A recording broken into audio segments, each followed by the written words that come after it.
here. Let's bring in Democratic Congressman Gonzalez of Texas. And Congressman, I just first want to get your message to lawmakers in your party, people like Alexandria Ocasio-Cortez, who are right now planning to vote no on the infrastructure bill. Well, I certainly hope that they reconsider this. This is a $1.2 trillion infrastructure bill that will be transformative in our country. It'll repair roads and bridges and ports of entry and drainage problems that have been deteriorating for decades now. This is an opportunity to bring over $1 billion in resources to every single congressional district. So any member who decides to vote no on this very important infrastructure is going to have a lot to explain back in their districts. And I certainly hope people reconsider that. Now, I am confident that it will pass because I think that the vast majority of members believe that the importance of it, and we believe also that we're going to have some Republican support on this bill when it comes to the floor.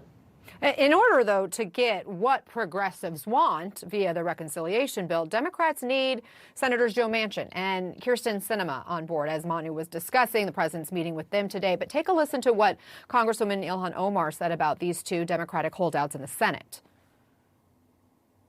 It is saddening to see them use Republican talking points. We obviously didn't envision having Republicans as part of our party, and I hope that they will understand that Democrats need to be united. Is that helpful?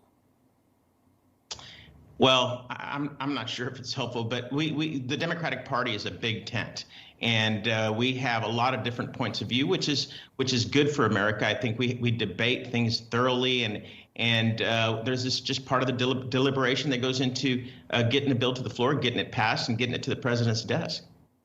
And it's such a critical time, obviously. Like Manchin and Sinema, you are one of a more centrist Democrats.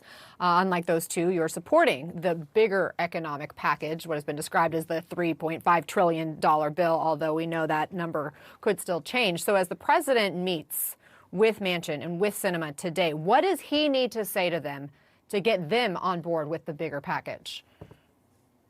Well, I think they need to agree on everything that's in this package and also agree on the pay-fors.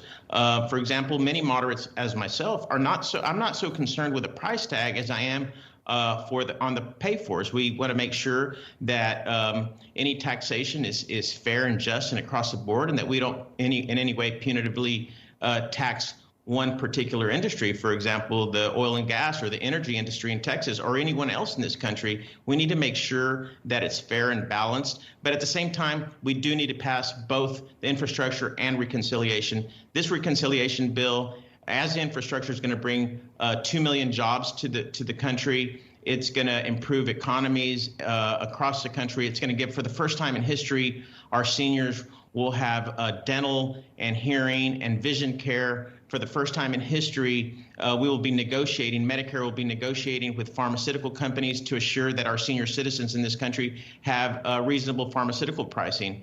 And we'll have pre-K programs. Kids out of high school can now go train at a community college tuition free for 2 years. These are amazing investments in American society that I think are long overdue, and it's a one-in-a-generation opportunity. We need to get this done, and I'm confident that we will. Well, and the polling shows that the majority, or at least more Americans, are in support of both of these spending plans. So if everything crumbles in these next couple of days, how will Democrats explain it to voters? Well, I'm certainly hopeful that it doesn't crumble, and it's not something we have to explain, and I'm confident that we will get it passed. It's not easy because, as I said, there's many points of view within the Democratic Party.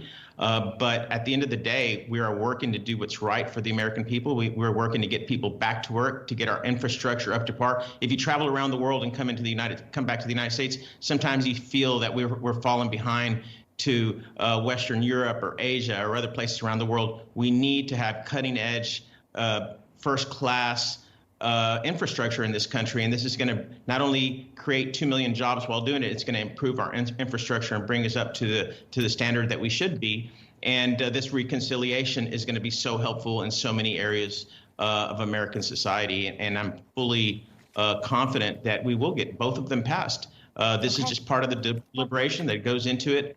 On every complex bill, nothing is easy, and everyone has issues depending on who they represent. But at the end of the day, every member gets over $1 billion of infrastructure funding that goes to their districts. That's going to create tens of thousands of jobs. That is going to improve conditions for their constituents in terms of drainage, roads, bridges, water reservoirs, ports of entry, airports. We need to get this done. Congressman Vicente Gonzalez, appreciate your time. Thank you for joining us.